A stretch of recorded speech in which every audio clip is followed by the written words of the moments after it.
Hey everybody, it's your old pal Chuck, and I'm back with another review. And I know what you guys might be thinking. Chuck, you're not done with the Wave 1 Age of the Primes yet. What's going on here?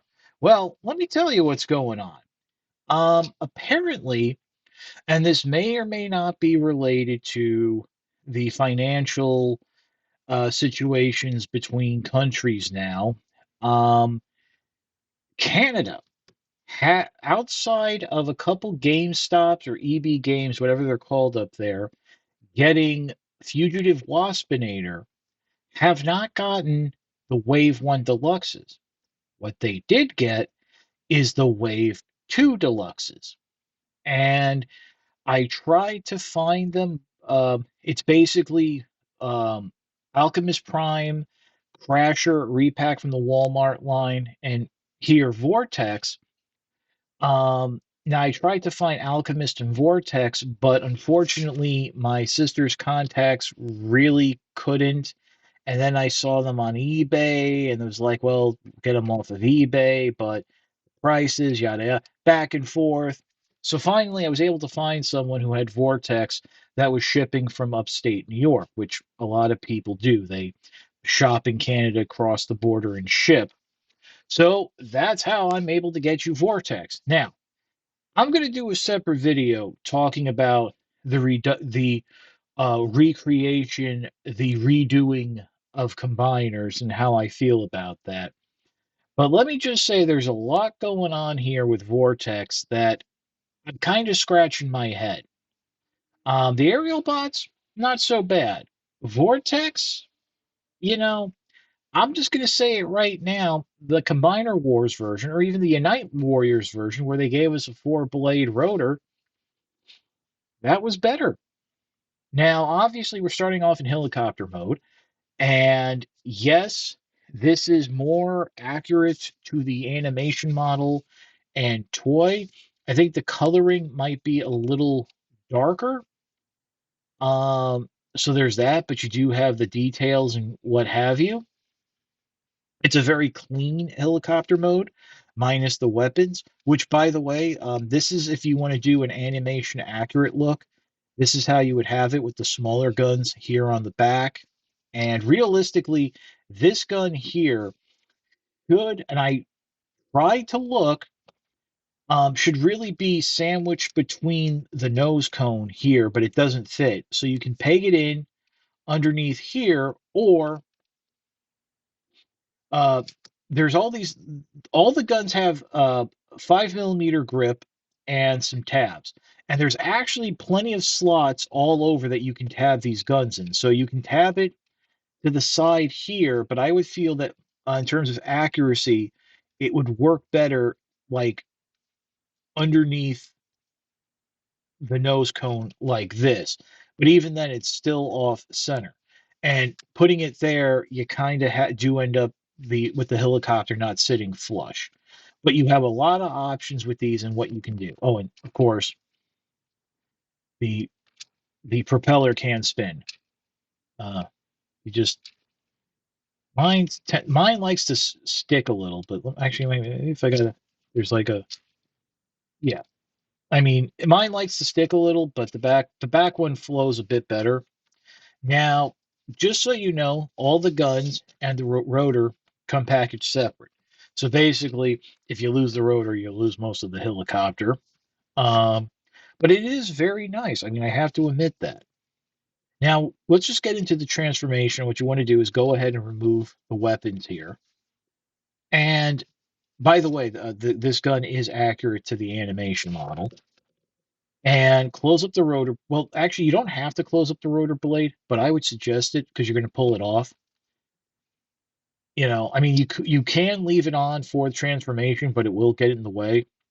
And just being able to grab it closed is a lot easier. So this is the main vehicle here. And like I said, again, very nice. But that's where a lot of this ends because now we're going to get into the robot mode and there's just a lot going on. So the first thing you want to do is hold up this tail section here. Come along the back and you're going to split this section and swing it out like so. And really, what I would do is as you're swinging it, just rotate it like down like so, and then rotate the arms what will be forward just to get them out of the way of the main fuselage. Turn this section here, which is where the rotor pegged into, to clean some things up. Next, what you want to do is bring the arms down, um, and then unpeg the uh, forearm covers, I guess, from the arm, and then flip that booster section down. Now, here, there's no clear explanation how these panels are supposed to sit. I've heard that they are removable, but let me just quickly add, if you keep taking them on, putting them on, taking them off, that will weaken the connection. So what I usually like to do is just situate them so that they're sitting back, like sort of back on the forearm with the fist raised up. And do that again on this side. Oh, and on this arm, you want to also flip back the tail rotor. And this is really what I can say is like my main issue with Vortex is this this is not accurate at all to the animation model, the original toy. I just pulled that off by mistake. Uh, Anything like that. So I don't know what they were thinking in terms of, you know, uh, doing it like this. I mean, they're again, Combiner Wars, Unite Warriors.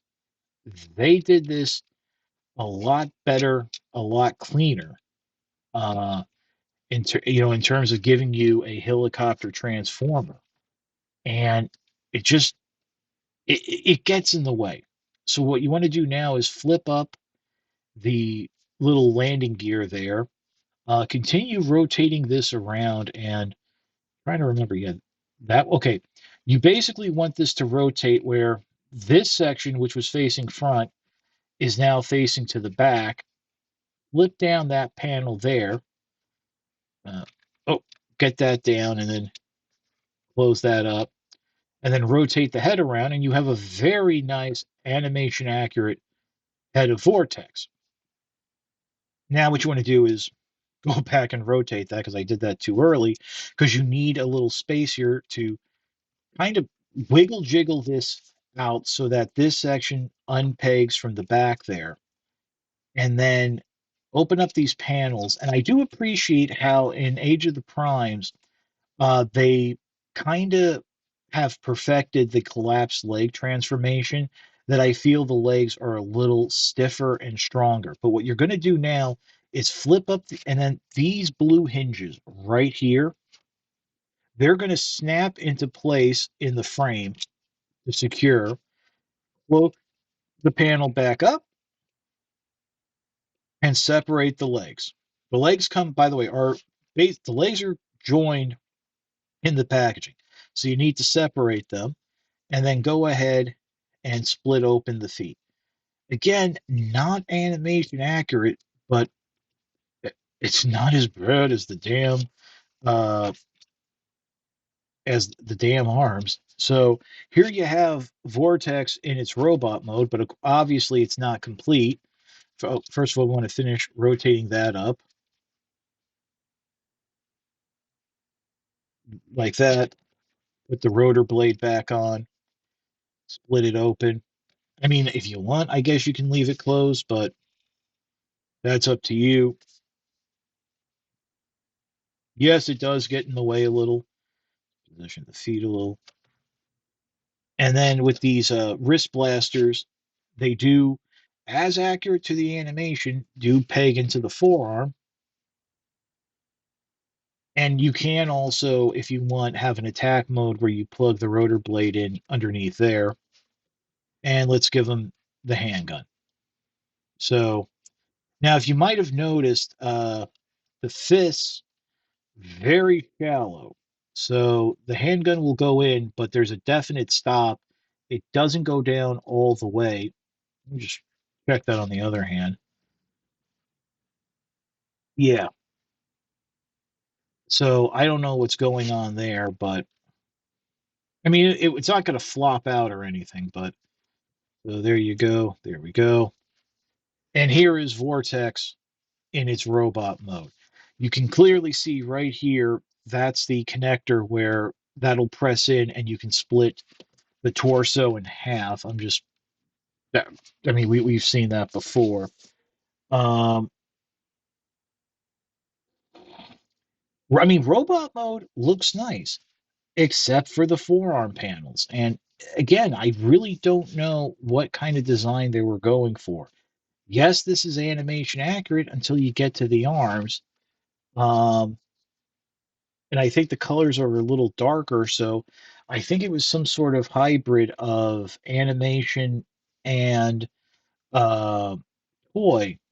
But in terms of articulation, you have a joint here, universal joint here at the shoulder. Due to the transformation, the armpit joint is a little higher. Head is on a very expressive ball joint, a little loose for my taste. You do have a waist swivel. You do have double jointed knees, thigh swivel, and ankle pivot. The ankles do, there is a little bit of a tab there. So just for if you want to pop them out a little, get a little more natural of a stance right there. But yeah, I hate to say it, but robot mode is okay. I mean, transformation is very interesting. I like how it comes together. The helicopter mode is fantastic, but for me, the robot mode just falls flat. And as someone who owns the Unite Warriors Combaticon set, I'm not seeing a lot here that's done different or better uh, to say, well, what they're going to be doing in Age of the Primes is better than what was done in Unite Warriors. So let's pause real quick and we'll come back with my final thoughts. I want to restate the last line that I just said in the previous segment, and that's I'm not seeing a lot here that tells me what they're doing in Age of the Primes is better or drastically different from what was done in Combiner Wars and especially Unite Warriors. If you have that Unite Warriors set, I really think there's a good reason to pause and contemplate going for Age of the Primes. Now, obviously, the Onslaught mold I think is going to be a lot better because I think Onslaught was like a retool of the leader of the Protectobots. Whose name just went out of my head. I'm sorry about that. That happens. And I mean that was used over a lot, and so that'll be fun. And they are obviously going to use the frame system, which will give us a more animation accurate look to the Combaticons. But then again, what we had originally wasn't that far off to begin with, because it was really only the Stunticons that were so far removed from what the toys were in the cartoon. So I mean, and there is that.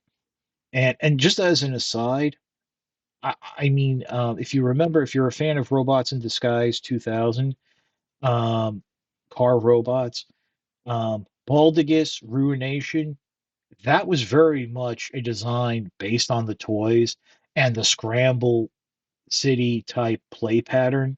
So even if they do a repaint, which I'd be surprised if they didn't, it's not going to be able to recreate this. So, um, yeah, that's really all I can say. So when this finally comes out, if you're looking to do the Combaticons, I would jump on it just because. Well, I would jump on Vortex just because I think Vortex is the only Combaticon that's going to be released in 2025. And since Hasbro has said they won't be doing carryovers or repacks, if you want a full team, that will be the only way you can get it. So,